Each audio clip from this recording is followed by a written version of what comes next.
नमस्कार, मी श्रीरंग खरे. राजकारण जोमात, काँग्रेस कोमात या आमच्या विशेष कार्यक्रमामध्ये आपलं सगळ्यांचं स्वागत. सध्या संपूर्ण देशामध्ये एक जबरदस्त वातावरण आपल्याला बघायला मिळतंय. पावसाळ्याचं वातावरण सुरू झालेलं आहे. हवेमध्ये थोडासा थंडावा आलेला आहे.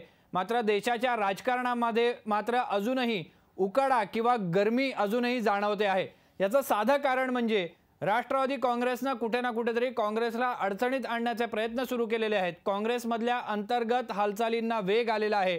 राजकारण जोरात असलं तरी काँग्रेस मात्र कोमात गेल्याची स्थिती सध्या राज्यामध्ये दिसून येते.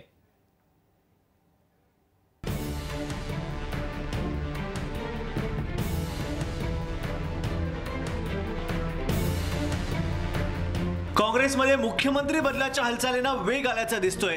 पण मुख्यमंत्री पृथ्वीराज चव्हाण मात्र स्वतःच्या गमजा मारण्यात मग्न आहेत. आतापर्यंत सर्व मुख्यमंत्र्यांमध्ये आपणच सर्वाधिक कार्यक्षम असल्याचं म्हणत ते स्वतःचीच पाठ थोपटून घेत आहेत.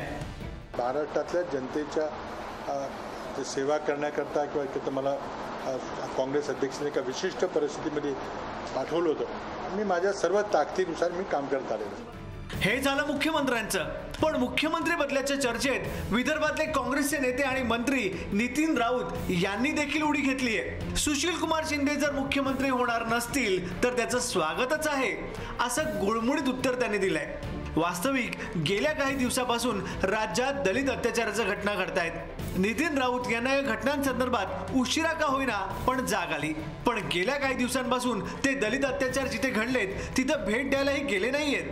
सुशील कुमार संदर्भात राऊत काय म्हणाले ते जर ऐका. हे बघा, ही नुसती चर्चा आहे आणि काँग्रेस हायकमांडने जर चेहराही दिला आणि तो दलित चेहरा द्यायचा प्रयत्न जरी केला तर त्याचं स्वागतच या ठिकाणी आम्ही करणार. कारण आदरणीय श्री सुशील कुमार शिंदे यांच्या नेतृत्वामध्ये आम्ही 2004च्या निवडणुका लढलेलो आहोत आणि यशस्वीपणे त्या निवडणुका आम्ही जिंकलेलो आहोत. त्यामुळे त्यांच्या नेतृत्वावर आमचा पूर्णपणे विश्वास आहे. राज्यात काँग्रेस कोमात गेलेली असताना राजकारण मात्र जोरात सुरू असल्याचं दिसतंय. आत्मचिंतन करण्यासाठी एकाही नेत्याला वेळ नाहीये. मुंबईतल्या सगळ्या जागा गमावल्यानंतरही मुंबईचे अध्यक्ष जनार्दन चांदूरकर पद टिकवण्यासाठी दिल्ली वारी करण्यामध्ये धन्यता मानतायत. राज्यातले काँग्रेसचे दिग्गज नेते आणि मुख्यमंत्री पदासाठी आतुर असलेले पतंगराव कदम देखील नेहमीप्रमाणे दिल्ली दरबारी डोळे लावून बसलेत.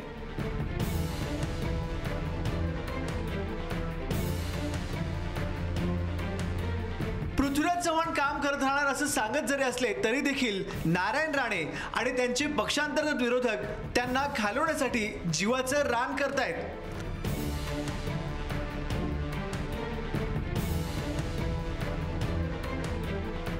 राजकारण जोरात असलं तरी काँग्रेस मात्र पूर्णपणे कोमात गेल्याचं चित्र सध्या राज्यामध्ये आहे.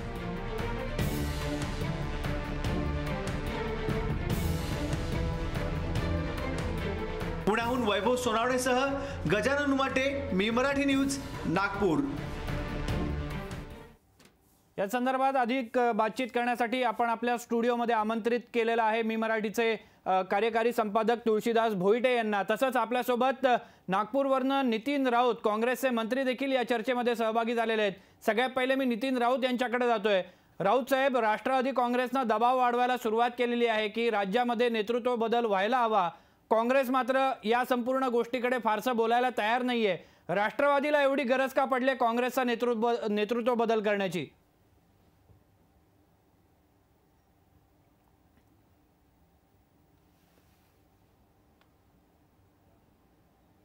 खरं पाहिलं तर हा त्यांचा विषयच नाही आहे. राष्ट्रवादी काँग्रेसचं नेतृत्व बदल करण्याची मागणी जर करत असेल तर ही मागणी त्यांनी आधीच करायला पाहिजे होती. आज काही ही वेळ नाही आहे आणि त्यांना जर या ठिकाणी त्यांचं नेतृत्व हवं असेल तर त्यांनी मग काँग्रेसमध्ये सामील होऊन मग नेतृत्व करायला पाहिजे होतं. काँग्रेसच्या बाहेर राहून जर ते डिक्टेट करत असतील की काँग्रेसने अमुक करावं आणि तमुक करावं तर हे कुणी काही सहन करणार नाही. काँग्रेस पक्षामध्ये काँग्रेस पक्ष हे एक आंदोलन आहे, एक चळवळ आहे. काँग्रेसचा कार्यकर्ता हा जरी दिल्लीकडे बघत असला की दिल्लीच्या नेतृत्वावर विश्वास जरी ठेवत असला तरी तो काही आपली जमीन सोडत नाही. जमिनीवर आजही काम करतो आणि काम करत राहणार आहे. नितीन भाऊ, सर्व मान्य करूया, म्हणजे तुम्हीच आता म्हटलं की ही काही वेळ नाही आहे नेतृत्व बदल करण्याची, कारण अवघे 2 महिन्यात आचारसंहिता लागेल, 2 महिन्यात खूप काही करून दाखवता येईल यातला भाग नाही आहे. अगदी व्यावहारिक विचार केला, व्यावहारिक राजकारणाचा विचार केला तरी राष्ट्रवादीच्या बाबतीत आपण जे म्हणताय, मात्र आपलेच नेते स्वतः पृथ्वीराज चव्हाण आज दिल्लीत आहेत, शिवाजीराव मोघे दिल्लीत आहेत, नारायणराव राणे दिल्लीत आहेत, पतंगराव कदम काल दिल्लीत होते, त्यांच्यासोबत मुंबई काँग्रेसचे अध्यक्ष चांदूरकर सुद्धा पोहोचले होते. हे सर्व जे राजकारण चालू आहे, म्हणजे आजच्या कार्यक्रमाला आम्ही जे म्हटलंय की राजकारण जोमात आणि काँग्रेस कोमात, म्हणजे पक्षाला पुन्हा एकदा ऊर्जित अवस्था खरं आणली पाहिजे, लोकांशी जोडलं पाहिजे. ते न करता हे नेते जे दिल्लीत जाऊन राजकारण करतात कितपत योग्य वाटतं तुम्हाला?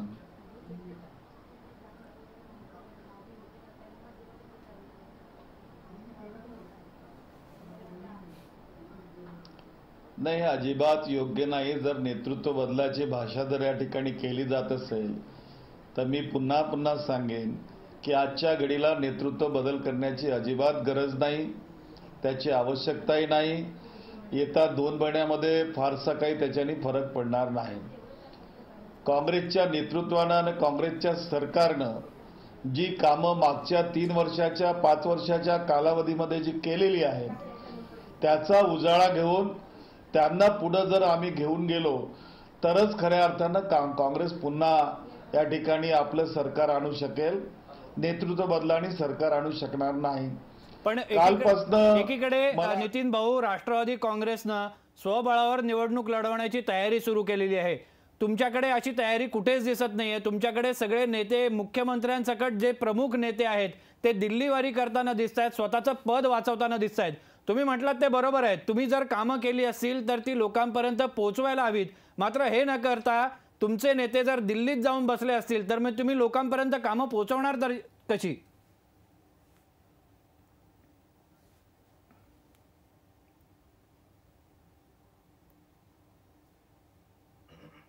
नाही, एक लक्षात घ्या की लोकांपर्यंत कामं पोहोचवण्याचं काम संघटना करत असते आणि संघटनेचे अनेक पदाधिकारी हे गावाच्या पातळीपर्यंत विखुरलेले आहेत.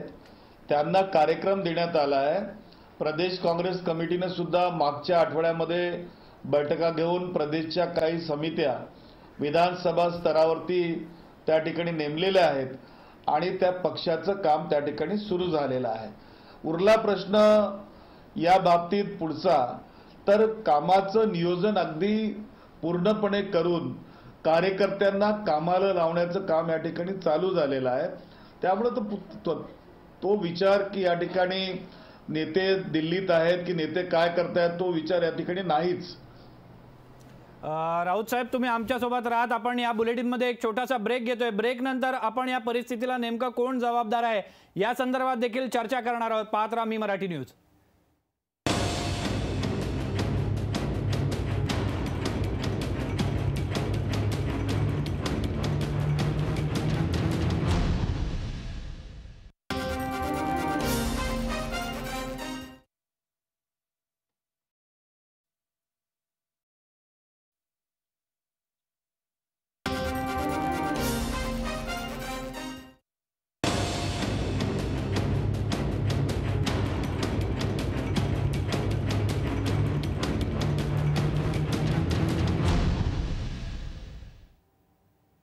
ब्रेक नंतर आपलं स्वागत. आपण चर्चा करतोय. राजकारण जोरात सुरू आहे आणि काँग्रेस मात्र कोमात आहे. आपल्यासोबत काँग्रेसचे मंत्री नितीन राऊत या चर्चेमध्ये सहभागी झालेले आहेत.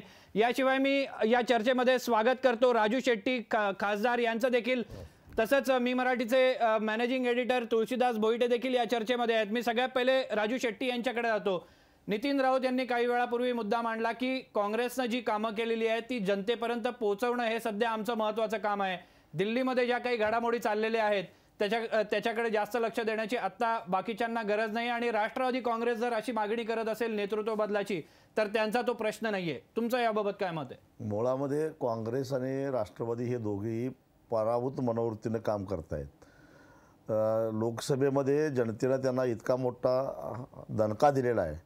गेली 15 वर्ष महाराष्ट्रामध्ये जे सत्तेवर होते आणि सत्तेचा जो माज आलेला होता तो माज उतरून आता कुठं ते वास्तव समजून घेण्याचा प्रयत्न करतायत, परंतु त्यांना ते पचत नाही आणि त्यामुळं आता हे स्पष्ट आहे की 2 महिन्याचं आउटगटकेचं सरकार राहिलेलं आहे आणि मग एखादं जहाज बुडायला लागलं तर मग त्या जहाजातल्या उंदरांची आधी पळापळ सुरू होते. नाही, विरोधक म्हणून तुम्हाला वाटतं का की या ठिकाणी नेतृत्व बदल व्हायला पाहिजे, पृथ्वीराज चव्हाण मुख्यमंत्री म्हणून जायला पाहिजेत? ना, आता नेतृत्व बदल करा अथवा नाही करा हे सरकार आम्ही घालवणार आहे आणि जाणार हे नक्की. पण एक वाटत नाही का की म्हणजे राज्यात खरं तर दुष्काळ सदृश्य परिस्थिती पावसाच्या तोंडावर जास्तच वाढलेली आहे, जी काही उन्हाळ्यातही आपण भोगलाच पाण्याचा त्रास. आता तर यावेळेचा मान्सून सुद्धा कमी असणार आहे. हवामान खात्यानं आधीच सावध केलेलं आहे, सर्व काही ठाऊक आहे. आज 20 तारीख उलटून गेली तरीसुद्धा जूनची कुठे पावसाच्या व्यवस्थित कुठंच मिळत नाही आहे. तरीसुद्धा राज्याचा विचार करण्याचा सोडून, लोकांचा विचार करण्याचा सोडून पुढची उपाययोजना खरं तर आत्तापासून सरकारनं केली पाहिजे होती. ती न करता राज्याचे 3-3, 4-4 मंत्री दिल्लीत जाऊन बसलेत. नाही, यांना जनतेची कधी चिंता वाटलीच नाही. निवडणुकीच्या तोंडावर महाराष्ट्रामध्ये प्रचंड गारपीट झाली. त्या गारपिटीचं राजकारण झालं. लोकांना खोट्या आशा दाखवल्या, आश्वासन दिली, परंतु प्रत्यक्षात पंचनामे करण्यापासून ते पंचनामेमध्ये खोटी नावं घालण्यापर्यंत यांनी राजकारणाशिवाय दुसरा कुठला उद्योग केला नाही. त्यापूर्वी दुष्काळामध्ये सुद्धा असंच झालं आणि आता मान्सून लांबच चाललेला आहे. लोक हवालदिल झालेले आहेत. अशा परिस्थितीमध्ये लोकांच्या प्रश्न सोडवण्याच्या ऐवजी नुकताच सिंचन घोटाळ्याच्या संदर्भातला अहवाल आला, त्याच्यामध्ये सुद्धा मंत्र्यांना क्लीन चिट देण्याचा प्रयत्न होतो आहे आणि अधिकाऱ्यांना बळी दिले जात आहे. हे 100% सत्य आहे की ह्या लोकांनी बसून मंत्रालयातनं आदेश देऊन हे सगळ्या भानगडी केलेल्या आहेत.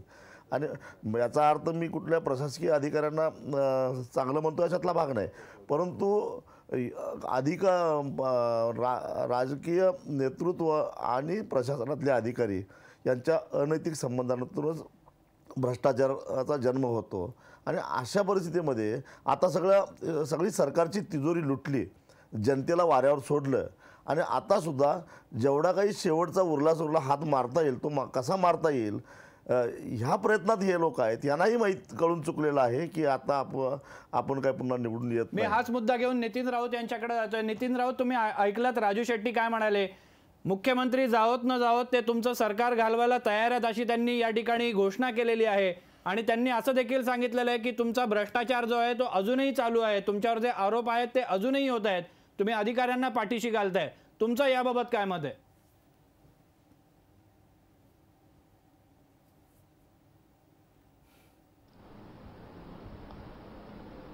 एक लक्षात घ्या, राजू शेट्टी माझे चांगले मित्र आहेत, तेही चळवळीतनं आलेले आहेत आणि मीही चळवळीतनं आलेला आहे. आणि सरकार घालवायला ते निघाले आहेत, विरोधी पक्ष म्हणून हे त्यांचं काम आहे. परंतु सरकार म्हणून आमचं जे काम आहे ते आम्ही करत आलो आहोत आणि करत राहणार आहोत.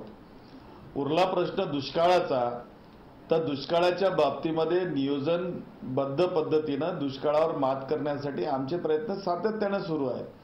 मी आपल्याला सांगू इच्छेन की मी जरी शहरी माणूस असलो, शहरात राहणारा असलो, 1 एकर शेती जरी माझ्याकडे नसली तरी दुष्काळाच्या याच्यामध्ये मोठ्या प्रमाणात बंधारे बांधण्याचं काम यांच्या सातारा, सांगली, सोलापूर, पुणे या सगळ्या भागामध्ये केलंय.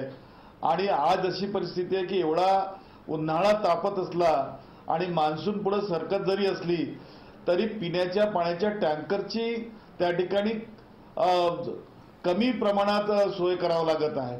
याचा अर्थ त्या भागामध्ये जे बंधारे बनवले आहेत त्या बंधाऱ्यांमध्ये पाणी असल्यामुळं त्या ठिकाणी जमिनीतली पाण्याची पातळी वाढलेली आहे आणि शेतकऱ्यांना त्याची थोडीफार का होईना पण मदत होते आहे. आणि या पद्धतीने आम्ही काम करतो आहोत. काम करणाऱ्यांना कधीही अडचण नसते. विरोधकाचं काम बोलायचं असतं आणि त्यांनी ते बोललं पाहिजे आणि ते चोख बजावत आहेत, त्याच्याशी आमचा काही संबंध नाही. ही चर्चा आपण यापुढे चालू ठेवणार आहोत. मात्र बुलेटिनमध्ये पुन्हा वेळ झाले छोट्याशा ब्रेकची. कुठेही जाऊ नका, पाहत राहा मी मराठी न्यूज.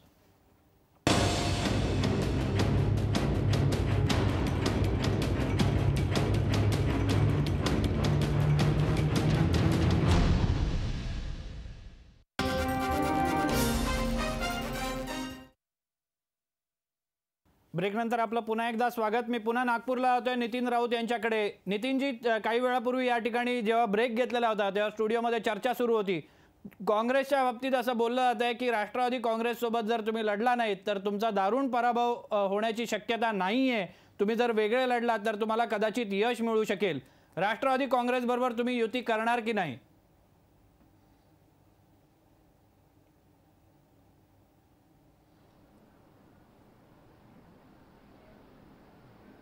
नाही, हा प्रश्न जो आहे तो माझ्या अखत्यारीतला नाही आहे. हा निर्णय काँग्रेस हायकमांडने घ्यायचा आहे आणि काँग्रेस हायकमांड जो निर्णय करेल तो आम्हाला मान्य राहणार आहे. वैयक्तिक तुम्हाला काय वाटतं की राष्ट्रवादी काँग्रेस ही आता काँग्रेससाठी लायबिलिटी झाली आहे का? कार्यकर्त्यांमध्ये आणि आमदारांमध्ये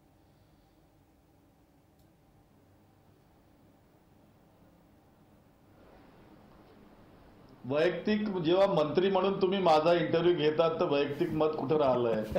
या ठिकाणी तुम्ही वैयक्तिक मत माझं सुद्धा अधिकृतपणे मंत्री म्हणून मी बोललो हेच दाखवणार आहात. त्यामुळं तो प्रश्न या ठिकाणी येत नाही. परंतु अनेक आमदार आणि कार्यकर्ते खासगीरित्या हे म्हणतात की आम्ही वेगळं लढलं पाहिजे. आणि विदर्भात तरी मुळात ही भावना आहे की आम्ही राष्ट्रवादींसोबत अजिबात जाऊ नये आणि काँग्रेस पक्षानं वेगळं लढावं, ही विदर्भातल्या सगळ्या नेत्यांची भावना आहे. मात्र मी नक्की या ठिकाणी सांगू शकेन. राजू शेट्टी यांच्याकडे जातो. तुम्ही ऐकलं, आपण जी ब्रेकमध्ये चर्चा करत होतो त्यालाच नितीन राऊत ज्या पद्धतीने उत्तर देत आहेत की काँग्रेसच्या अनेक कार्यकर्त्यांची भूमिका आहे की वेगळं लढावं, मात्र हे वेगळं लढायला तयार नाही आहेत. नाही, निश्चितच. कारण 24 तास आम्ही काही राजकारण करत नसतो. एरवी सगळ्या पक्षाचे कार्यकर्त्यांच्या संपर्कात तुम्ही असतो, नेहमी भेटत असतात, महाराष्ट्रावर मी फिरत असतो. आणि त्यावेळी कार्यकर्त्यांची जी मानसिकता आहे, खाली काय परिस्थिती आहे, जिल्ह्यामध्ये कसं राजकारण चालतं, कशा कुरघोड्या चालतात, हे मला माहिती आहे. म्हणून मी खाजगीमध्ये मत व्यक्त केलं की उलट काँग्रेस स्वतंत्र लढली की कदाचित जास्त त्यांना यश कमी, आज जो दारुण पराभव होण्याची शक्यता आहे त्याच्यापेक्षा थोडंसं ते परिस्थिती पण पराभव होणार त्यांचा. त्यांनी एक उल्लेख केलेला नितीन भाऊंनी, खरं म्हणजे राजकारणावर आपली चर्चा चाललेलीच आहे, पण एक छोटासा एक वेगळा विषय जो येतो की त्यांनी एक उल्लेख केला की राजू शेट्टी हे आपलेच आहेत. त्यांनी आपुलकीविषयी दाखवली, मित्रताचं नातं सांगितलं. त्याचं कारण की दोघंही तुमची पार्श्वभूमी जर लक्षात घेतली तर नितीन भाऊ सुद्धा आंदोलनातून आलेल्या, चळवळीतून पुढे आलेल्या. त्या माणसाने म्हणजे खैरलांजी सारख्या प्रकरणात तर स्कूटरवरून जाऊन त्याने त्या अन्यायाच्या विरोधात लढा दिला, त्याबद्दल त्यांचं कौतुकच आहे. मात्र या प्रश्नाला ते कदाचित आत्ताच त्यांनी म्हटलं तसं मंत्री असल्यामुळे सरळ स्पष्ट उत्तर देऊ शकणार नाही. म्हणून तुम्हाला विचारतो, चाललंय काय? म्हणजे लोकसभेत पराभव होतो, मान्य आहे, पराभव विजय होत असतात. सोलापूर जिल्ह्याचा जर विचार केला, ज्यांच्याविषयी नितीन भाऊंनी आता काही याच्यापूर्वी बोललेले की सुशीलकुमार शिंदे झाले तर चांगलं आहे, आम्हाला काही वाईट वाटणार नाहीये, स्वागतच असेल, त्यांच्या नेतृत्वाखाली आम्ही एक निवडणूक जिंकलेली आहे. सोलापूर जिल्ह्यातील काही गावकरी एसटीची सोय नसते त्यामुळे टेम्पोनी प्रवास करतात, 20पेक्षा जास्त जणांचे बळी जातात. तिथं एकही राज्याचा मंत्र्याला वाटत नाही की फिरकावा आपण, त्याचा शोध घ्यावा की नेमकं काय चाललंय. कालची घटना आहे, सोलापुरातच नदीच्या पात्रात विहीर खोदताना एक क्रेन कोसळतो, 8 जणांचे बळी जातात. ज्यांचं काहीही चुकलेलं नसतं, पोटा पाण्यासाठी त्या विहिरीत उतरलेले असतात, विहीर खोदत असतात, त्यांना जिवंत समाधी मिळते जशी काय. कशासाठी? पाण्यासाठी. पाणी जर त्यांना मिळालं असतं तर या पद्धतीनं त्यांना नदीच्या पात्रात वाळूमध्ये विहीर खोदण्याचा तशा प्रकारची चूक करावीशी वाटलीच नसती. एकही मंत्री किंवा कुणाच्याही मंत्र्याच्या तोंडून, नेत्याच्या तोंडून सत्ताधारी एक अवाक्षरही अद्यापही बाहेर आलेलं नाही. काय वाटतं राजू शेट्टी तुम्हाला?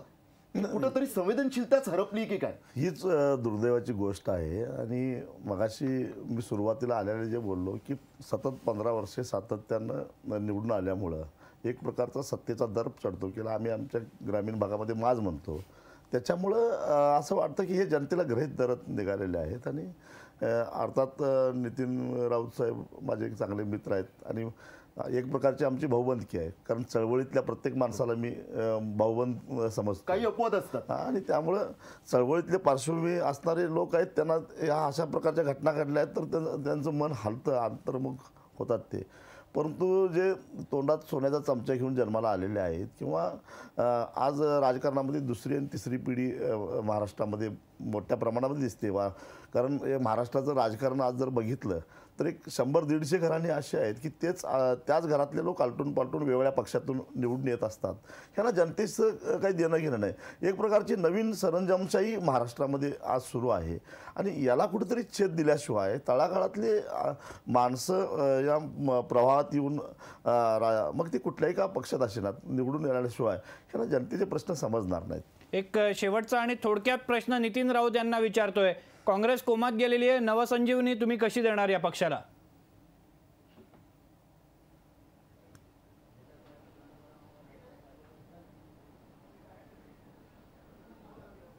नाही, पहिली गोष्ट तर मी एक व्यक्तिगत भाग म्हणून म्हणा किंवा एक समाजाचा व्यक्ती म्हणून ज्या लोकांना त्या सोलापूरच्या नदीमध्ये क्रेन कोसळून समाधी मिळाली त्यांना मनपूर्वक आदरांजली वाहतो, दुःख व्यक्त करतो आणि त्यांच्या कुटुंबांना देव किंवा भगवंत त्या ठिकाणी शांती लाभ देव ही प्रार्थना करतो. तुम्ही जे या ठिकाणी म्हटलंय की आमचे नेते दिल्लीत आहेत आणि काँग्रेसचे लोक कोमामध्ये गेलेले आहेत, काँग्रेसचा कोणताही कार्यकर्ता हा कोमात कधीच जात नाही. उलट काँग्रेसचा कार्यकर्ता जो झोपी गेलेला असेल तो ज्या ज्या वेळेला जागा झाला त्या त्या वेळेला काँग्रेस जिंकलेली आहे. आणि मी आपल्याला हमखासपणे सांगतो, या ठिकाणी राजू शेट्टी जरी असं म्हणत असले की आता यांची सरकार जाणार आहे किंवा हे आता निवडूनच येणार नाही, हे अजिबात काही खरं नाही आहे. खरं हेच आहे की निवडून येणारी सरकार ही काँग्रेसचीच असणार, आघाडीचीच असणार आणि आम्ही आमच्या कामाच्या जोरावर या ठिकाणी निवडून येणार आहोत. धन्यवाद नितीन राऊत, तुम्ही दिलेल्या या माहितीबद्दल. राजू शेट्टी देखील या चर्चेमध्ये सहभागी झालेले होते, त्यांचं देखील मी या ठिकाणी आभार मानतो. नितीन राऊत यांनी एक सूचक विधान केलेलं आहे की ज्या ज्या वेळेला काँग्रेसचा कार्यकर्ता झोपेतून जागा होतो त्या त्या वेळेला काँग्रेस विजयी होते. मात्र बहुधा या निवडणुकीमध्ये काँग्रेसचा हा कार्यकर्ता झोपलेला असावा म्हणून लोकसभा निवडणुकीमध्ये काँग्रेसचा पराभव झाला, असा साधा अर्थ निघतो. या बुलेटिनमध्ये आपण इथेच थांबूया. तुम्ही पाहत राहा मी मराठी न्यूज.